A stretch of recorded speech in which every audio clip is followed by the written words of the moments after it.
Versailles, 1770. The sunlit palace roared with power and pride. King Philippe IX, 30 years old, was the envy of every court in Europe. Fluent in 5 languages, adorned in silk, a strategist on the battlefield, and a master of etiquette, he was called the Mirror of Kings. But behind closed doors, Philippe was strange. He rejected every marriage proposal brought by his advisors, Spanish princesses, English duchesses, Austrian archduchesses. Too common, he'd mutter, too noisy, too flawed. Whispers grew. Was he hiding a mistress, a secret affair, or something darker? Meanwhile, he spent increasing time in the Hall of Mirrors. He walked alone between the silvered panels, speaking under his breath. He ordered one mirror to be polished so finely that no breath could fog it. "Only she deserves clarity," he said cryptically. But there was no she. His servants began to worry.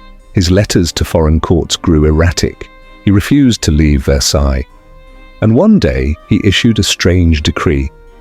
No mirrors are to be cleaned without royal approval. To alter her face is treason.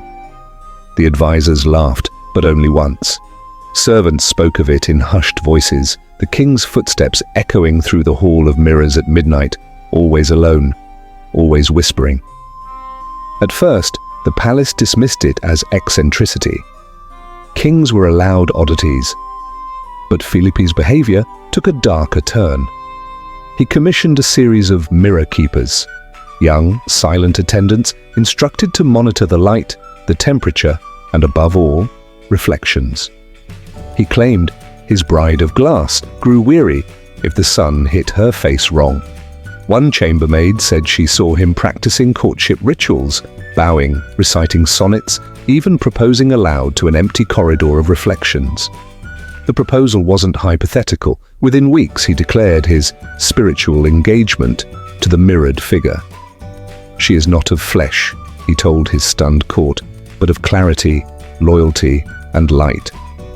The church refused to bless such a thing, so Philippe built his own chapel of mirrors, deep beneath Versailles, where candlelight twisted illusions into companions. Here, he crowned his reflection with a handcrafted tiara. He kissed the mirror. He danced alone to invisible music. Ambassadors sent urgent messages back to Madrid and Vienna. The king is losing grip. His court wears smiles, but their eyes beg for help. One night, a Spanish envoy caught him whispering fiercely to the reflection. "They say you're not real, but I know. You're the only one who sees me." And as the king walked away, the envoy swore. He saw the reflection keep moving. The mirrors became more than vanity. They became surveillance. Any servant who cracked, smudged, or even breathed too close to the glass vanished. And then came the day he ordered something that terrified even his closest advisor. Prepare a wedding, a real one, and make room in the registry for the Queen of Glass. They thought it was a metaphor, a passing madness, but King Philippe IX was not jesting. He ordered Versailles' main chapel closed for being unworthy of her presence. Instead, he commissioned a new sanctum underground, beneath the Hall of Mirrors. Masons worked in secret, carving a chamber shaped like an eye. The altar faced a single massive panel of glass, polished daily by trembling servants.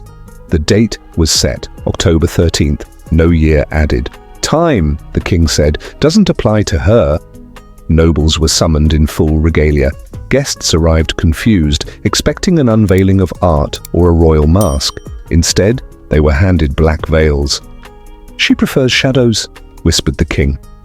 At sunset he appeared, clothed in gold-trimmed white, with rubies on his fingers and madness in his smile. No bride at his side.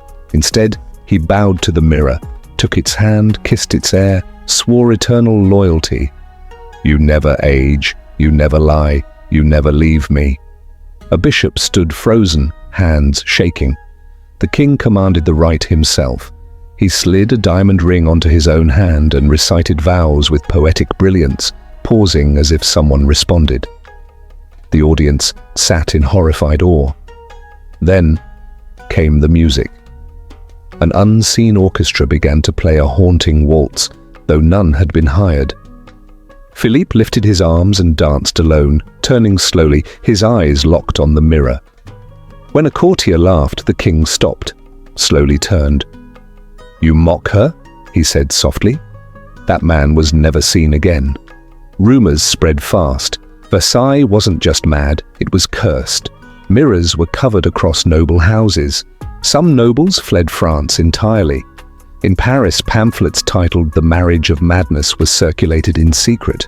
But within Versailles, no one dared speak, because the king now slept beside the mirror, dined with it, consulted it on military affairs. He claimed she whispered back at night, and she had suggestions. It began subtly. The king grew paranoid, certain that foreign powers were corrupting the light within the mirrors. He believed ambassadors had planted shadow assassins in the reflections to spy on his queen. He fired his entire security council, appointed a new one composed solely of silent, masked guards dressed in silver to reflect loyalty.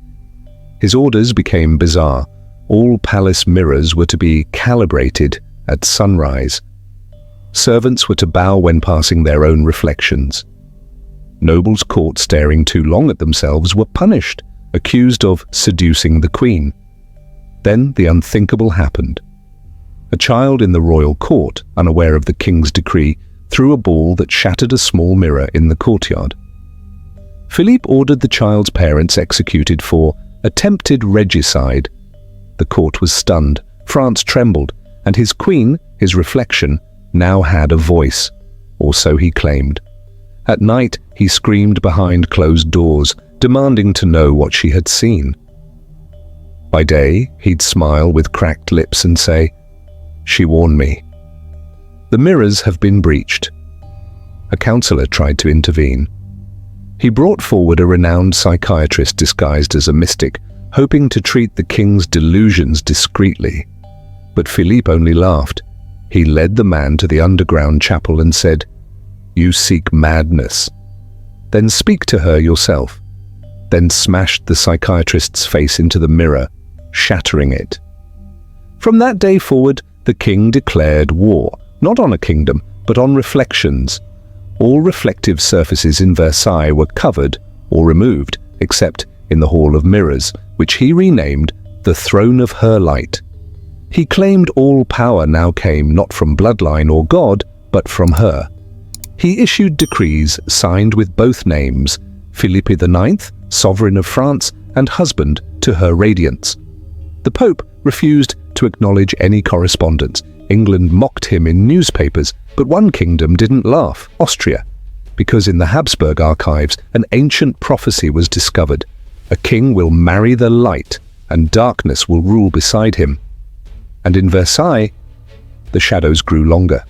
Versailles fell silent. No laughter echoed down the golden halls. No music spilled from grand salons. The king had issued a final decree. Silence honors Her Majesty. Words fog the light. He no longer held court. He no longer spoke to men. He spoke only to her.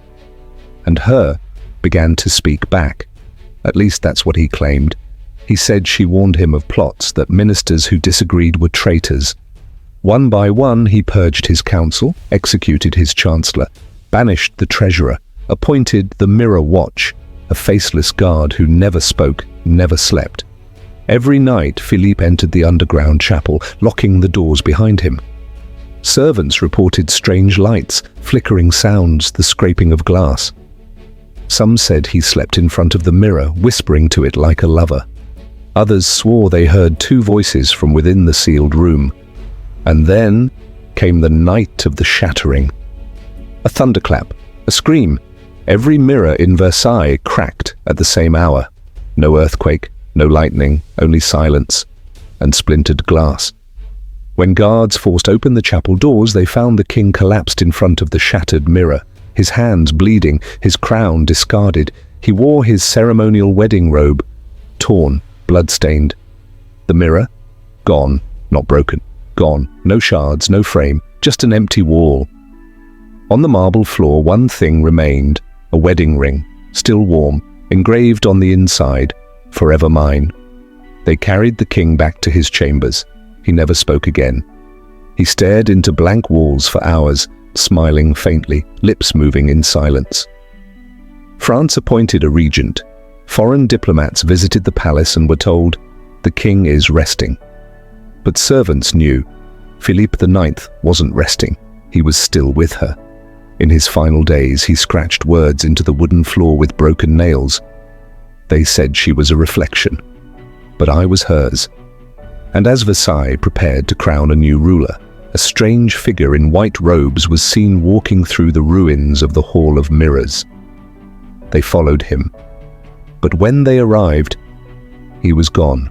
And so was his reflection. Versailles crowned a new king. The mirrors were taken down, shattered glass swept away, and the underground chapel sealed in stone. France entered a new era of rational governance, Enlightenment ideals, and modern diplomacy. But the palace never healed. Visitors reported flickers of movement in window panes. Mirrors reinstalled decades later cracked overnight. One maid swore she saw a man in royal robes staring back from a fountain, though she was alone. Then came the archivist. In 1842, while cataloguing neglected wings of the palace, a young historian discovered a forgotten corridor walled off behind velvet drapes. At its end, a mirror, tall, untouched, flawless, not a speck of dust. The archivist reached out, but the reflection didn't move. Instead, it smiled. He screamed. Palace staff found him catatonic, whispering the same phrase. She chose him. He stayed. The mirror was sealed, again, but every few years someone finds it, drawn like Philippe IX to the flickering shimmer that promises recognition, devotion, power. And once they look too long, they begin to change. A noblewoman in 1897 smashed every mirror in her estate after staring too long at her handmaid's reflection. A painter in 1911 vanished after completing a portrait of a woman he met inside the mirror. During the German occupation, an SS officer stole the mirror and was found dead 2 days later, surrounded by shards arranged like a throne. No matter where it goes, it returns to Versailles, because that's where she waits. Some say Philippe never went mad. He simply saw what no one else could, a being trapped behind the glass, a muse made of light, a queen without a kingdom. And he loved her, fully, madly, and in loving her, she chose him. The Mirror King never died in body, but in reflection, he rules still. So next time you look too long into a mirror and feel something watching back, don't smile, don't speak, and above all, don't fall in love.